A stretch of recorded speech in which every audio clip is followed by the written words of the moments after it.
Hey parents, I wanted to do a quick video about the packet that Carpenter is handing out.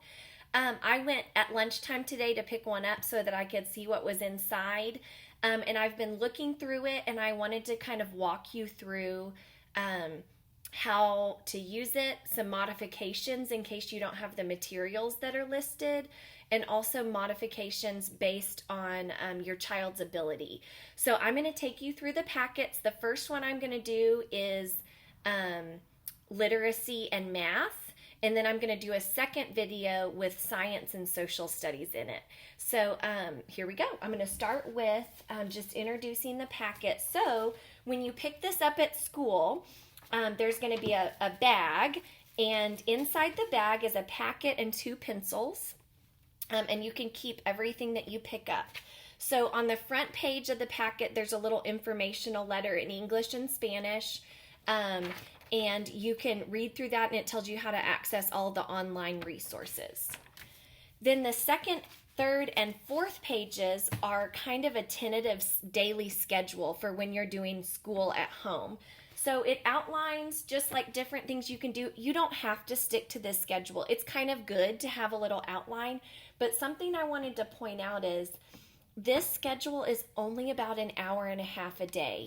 So you guys don't be stressed thinking, oh, I've got to do learning stuff from 8 to 4. Like, don't do that. Your kids need to play, they need to run, they need to take breaks, they need to dance. So do what you can.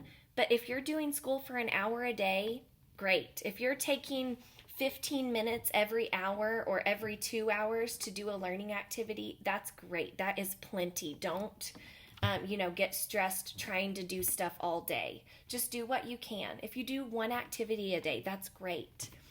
So this outlines kind of what your day might look like, how much time you might spend on every activity. You don't have to follow it. It's just a guide. There is a little section that says morning break, and what they're talking about here is like a music and movement activity. So they've listed Jack Hartman. He is the guy who makes music and movement activities for preschoolers. He has lots of fun songs. A couple other ones that you might look into are Go Noodle. Cosmic Kids Yoga is a great one that we use a lot in my class. And Dr. Jean has really good songs too. So those are all things you can search in YouTube if you want to get your kids up dancing, but also practicing learning concepts at the same time. So you guys look through that, and then, okay, let's start with the content of the packet. So the first thing that you'll see after the day of the week or whatever is a sheet of sight words.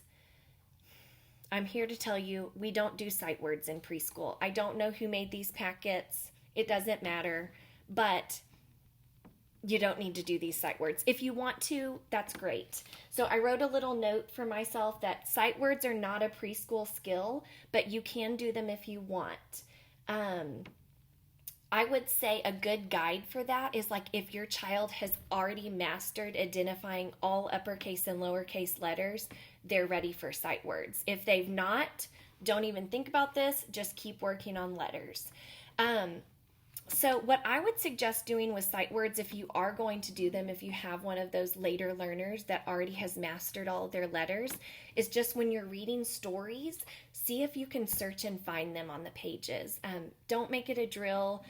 Just do it in a fun way, like, hey, let's see if we can hunt and find the word the, and make sure they have the model and they could find it that way. Okay, the next page is a little matching activity. So it's got the uppercase letters up in the hearts and the lowercase letters down here, and it's asking you to cut and paste them. So most kids are not going to be able to cut that out at this age, and that's okay. They may need you to help them cut them. If you don't have glue, use tape. If you don't have scissors, don't worry about it. Skip it. All right, let's see. The next one is a name writing activity. So each day they've given you enough of these name writing pages for your child to write their name 5 times. So when you're doing name writing with your child, it's really important that they have a correct model, okay? And what I mean by correct is they need a capital letter at the beginning and they need lowercase letters through the end. They also need them to be formed correctly. So if you're doing like an A, you want your A to look like this, not like the little hook. Because that, like a T, you want it to go down and across, not curved like that. So just make them as consistent as you can. You don't have to have perfect handwriting.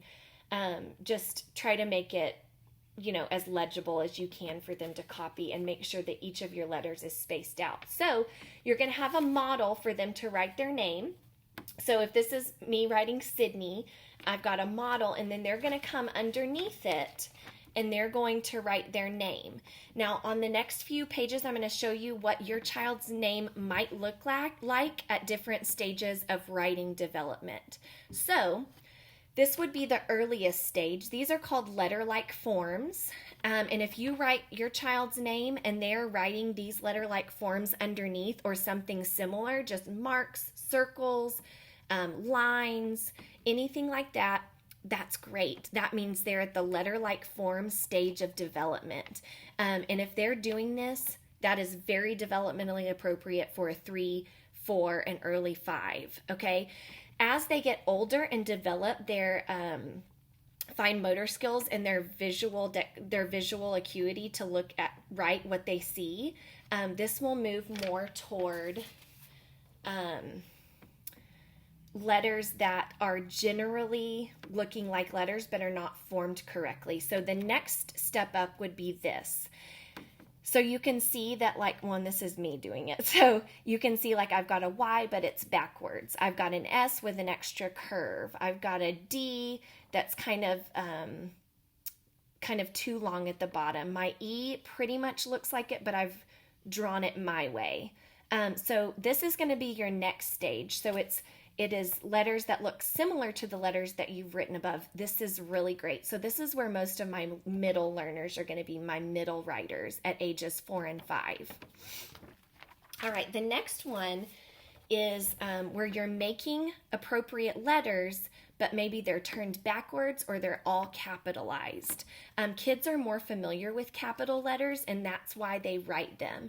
But what we want to, if your child's doing this kind of writing, that's awesome. This is a later learner. And what I would encourage you to do to move them to the next level is encourage them to write the lowercase letters. So this is wonderful, but something you might say is, okay, I see that you wrote this uppercase D. Let's see if we can write this lowercase d, because letters in the middle of the word have are lowercase, not uppercase. So that's just kind of a clue if your child is kind of at this stage of writing where they're writing recognizable letters that are capital or turned backwards. Then the end stage would be I'm writing my first and last name perfectly with all the letters correctly. So all of those stages of development for writing are very developmentally appropriate for our age of kids. So hope that encourages you and helps you help them. All right, the next page is, or 3 pages, there is a list of capital letters, a list of lowercase letters, and a little grid of numbers. You can do lots of things with these, but I'm going to show you just one quick idea. The next 2 after that are blank ones. So there's one for the letters, and there's one for the numbers. And what they want you to do is have your child write the letters in one page and the numbers in the other. Now, if I were doing this at school, I would probably make it a game. So I'm going to show you the game that I made up. I just cut out those little letters, and I'm going to put them in a bag and mix them up. And I'm going to pick one out. Oh, okay, I picked G. And I'm going to put this in front of my child, and I'm going to have them pick a letter out, and they can write the letter G in any of these spaces. That kind of makes it more like a game. You can do the same thing with the numbers. Also, that's really hard work. So I would say they put enough in there to do every day. I would say maybe do it once a week, or you can split it up, do 5 letters each day to make it more doable for them. Lots of kids that struggle with writing don't like to do it because it's hard. So that will help them kind of mix it up a little bit. So that's just kind of a quick and easy way to do that. You can also use them as like a matching game and put maybe 5 letters out there that are uppercase and lowercase and see if you can find a match on the table. And that's something else fun you can do with them. You could show them a letter, and when they see the matching letter, they can color it in on the grid. So like I might pick out a letter D, and they can find it on their paper and color that D in as more of a letter recognition activity. So lots of things you can do with those. If you want me to walk you through that, please call me or text me. I'm happy to talk to you about it. Okay, the next one is an onset and rhyme activity. That's onset and rhyme is where you take the beginning sound and the ending sound, put them together to make a word. So like k, at, cat. Okay, and your kids are going to need your help with this because they can't read yet, obviously. So what they're going to do is you're going to help them read the blend of onset and rhyme, and they're going to pick the picture that matches. So k, at, cat. They're going to come down and find the picture. Now the directions tell you cut them out and paste them.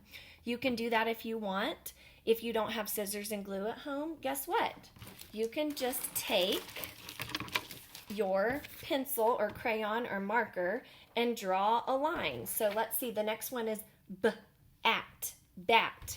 Bat's on the bottom, so I'm just going to take my pencil. Uh-oh, I messed up. And draw a line to the right box, okay? All right. I'm going to stop right there. That's the end of our language and literacy activities. I know I said I was going to do math too, but the video is getting kind of long, so I'm going to do that in the next video. You guys, please let me know if I can help you. Thanks so much.